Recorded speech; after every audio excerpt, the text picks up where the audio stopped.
there, boys and girls, Creeposaur from Creeposaur Inc. here, and today we're going to be talking about the April 11th, or technically speaking, the April 8th ban list. It's going into effect on April 11th, so that's why I said the April 11th ban list. It came out today on April 8th, and I'm really excited to do this discussion on it for you guys. Let's just jump right into this list, because it's pretty intense. So the first things that we got are on the limited side for monsters, and we got, first things first, Performance Damage, Juggler, and Plush Fire. We already saw this on the Adjusted list, so it's not surprising to see them on here again. This is the official list, because before the adjusted list was just an adjusted list, and when they bring it over to the official list, it could have had some differences, like Damage Juggler could have been at 2, and, you know, same thing vice versa for Plush Fire, or they could have been at 1, but adjusted lists are different from official lists, because the adjusted list is for emergencies, really, when they need to just do something really, really quick, and it's just to hold on until they come out with the official list. So next up, we got Tellarknight Ptolemaeus. We already saw that coming. So the things that are gonna be really ridiculous here, and the things that I'm really gonna be getting into, is that chicken game. Hold up, slow down here, Konami. One of the best cards that you could have come out with for draw power to take the place of Upstart Goblin for people who can't afford to, you know, play Upstart Goblin. And it's just a combo piece. It helped a lot of decks out there. You're going to ban. I can understand the fact that Chicken Game is a very good card and a lot of decks utilize it, but I don't understand the reason why you would need to go ahead and ban Chicken Game after you brought it out to us as commons and let so many people feel so safe with this card and let so many people have the ability to use it. And it's like, it was such a cost-efficient card for those players who couldn't afford, like, you know, a $20 card or $15 for Upstart Goblins, or like $35 if you want to get the super rare, which is just stupid. But Chicken Game, I don't understand why they really need to go ahead with this, but Konami's Konami, and I guess you need some downsides for the rest of the list, because the rest of the list is actually really, really good. So let's just go right into the rest of the list. Next up, we got Wavering Eyes. We all saw it coming from a mile away. Pendulums are ruling the format, or were ruling the format, because the rest of this list is intense.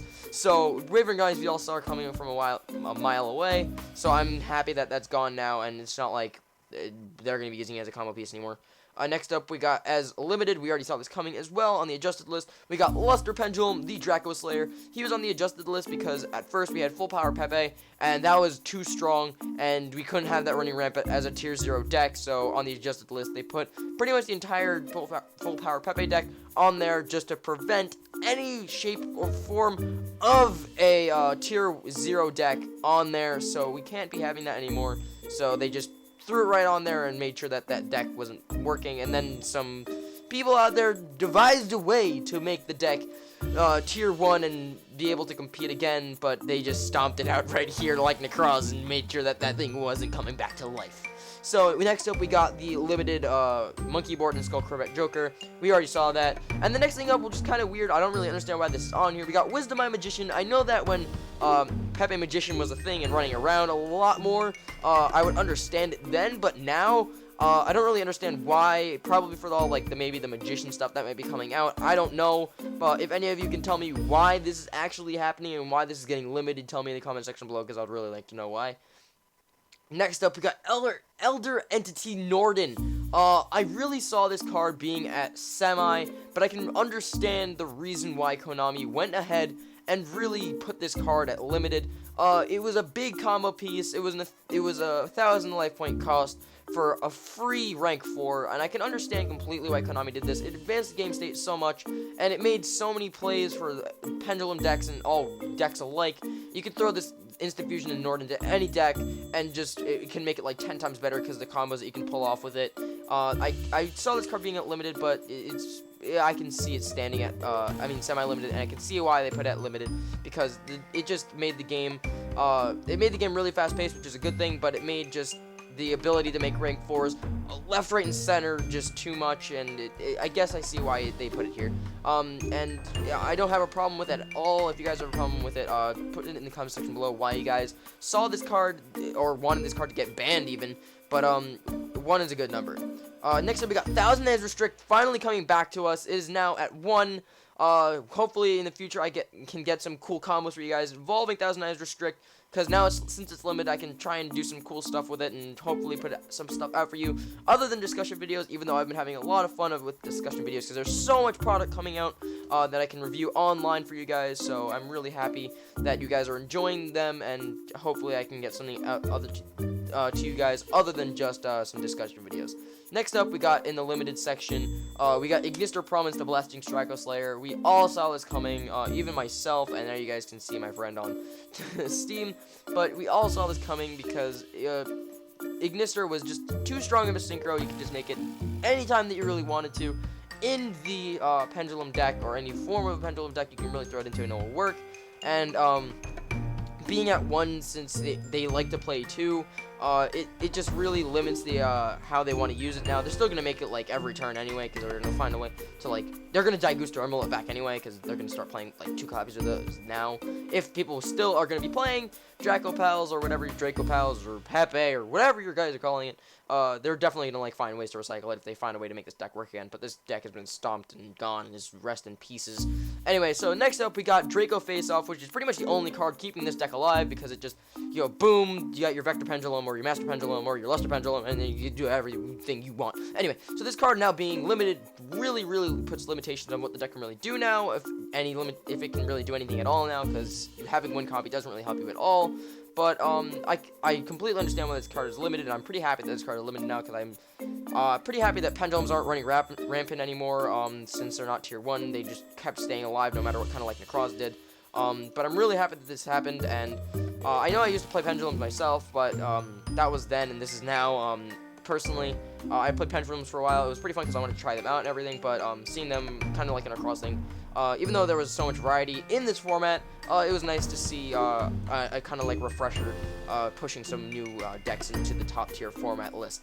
Anyway, we got next up Reasoning. I can understand why they did this to be limited. I can see it more as a limited card, semi-limited card, but decks like Infernoid, even any deck that could really just play a lot of different numbers in terms of level, could play this card and just easily make the game state advance. And it was being really utilized this format, especially in the Cosmo deck in the earlier versions of it when we got Dark Destroyer. So it was, I don't really understand why we really need to see it go anymore, because they got Tin Can, they don't really utilize it. The only deck that really utilizes it is I don't know, if people are still playing Lightsworn, or, you know, those Infernoid players that are, technically speaking, Infernoid has now been definitely pushed up into the top tier slot. That's just my opinion.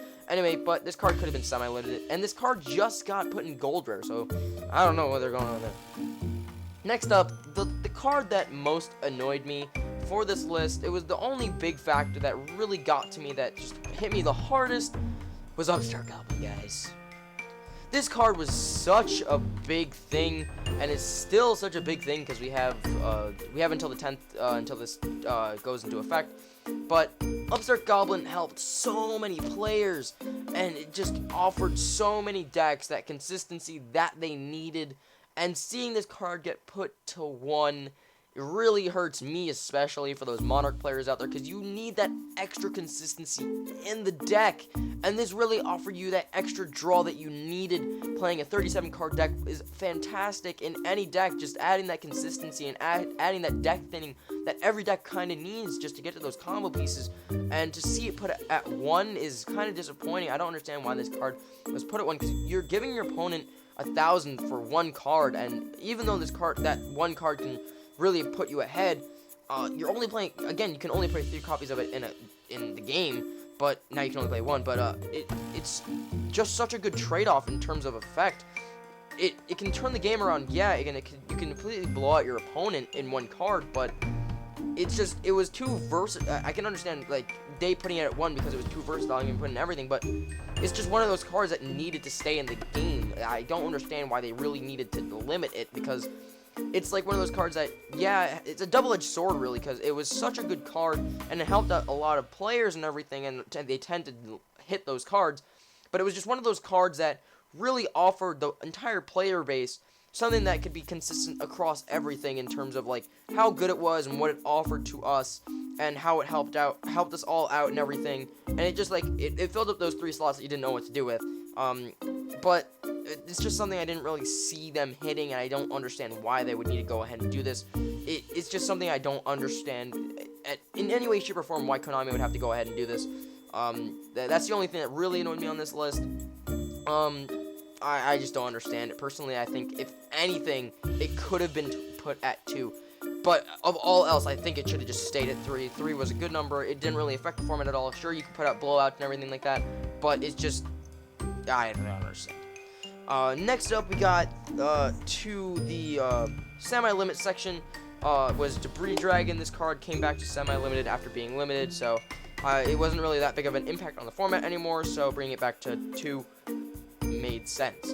Next up, we got Allure of Darkness to semi-limited, and then we got Emergency Teleport put to semi-limited. I can completely understand why, because Cosmo Deck really utilized this card, like, to the full extent, because they have Tin Can, they have, what's it called? They have the Straw Man, I'm pretty sure he's a Psychic as well, and they got Farm Girl, and those are 3 targets that you got there, and then all those targets utilize Emergency Teleport to its maximum potential, and now having that card at 2 can, you know, limit the factor of how good that card is in that deck. But although they have Tin Can anyway, and Tin Can plus Farm Girl plus Straw Man equals game anyway, but this card being semi-limited doesn't really hurt the format all that much, except for, like, you know, those players that are really salty about it being at 2 for them now. But I don't really see it being that much of an impact at 2. They can play, like, I don't know, more. They can play an extra Farm Girl again because they're started playing 2, so they can play that 3rd Farm Girl again to take that place of the Emergency Teleport. Or the Dark Eclipser guy, because I've seen a lot of those, a lot of the Cosmo decks cutting Dark Eclipser for some reason. I don't know why. It's really good because it stops pretty much all the stuff that really affects the deck. Anyway, so things that came off the list. Really iconic card that all those nostalgic players that have been playing the game since it came out, or have been playing the deck for pretty much the entire lifespan of the game, except for, you know, maybe a couple years or 2. Dark Magician of Chaos. Glad that he is back to us now. It's just awesome. Maybe I can do some stuff on him as well, because he's completely off the list because he was forbidden straight to 3 is great. So let's see what combos we can get off with that, and if anything you guys come up with, definitely send it to me, or I can work on some stuff with Yu-Gi Bot, like how I did the Gimmick Puppet Kaiju deck, and I'm definitely going to be doing another one of those because they came out, you know, all the new Kaiju stuff. So I'm definitely going to be doing another one of those, because someone asked me to do another one with all the updated stuff, so I'm definitely going to get to that. Next up, we got Tragodia at 3, Advanced Ritual Art, and Crush Card Virus.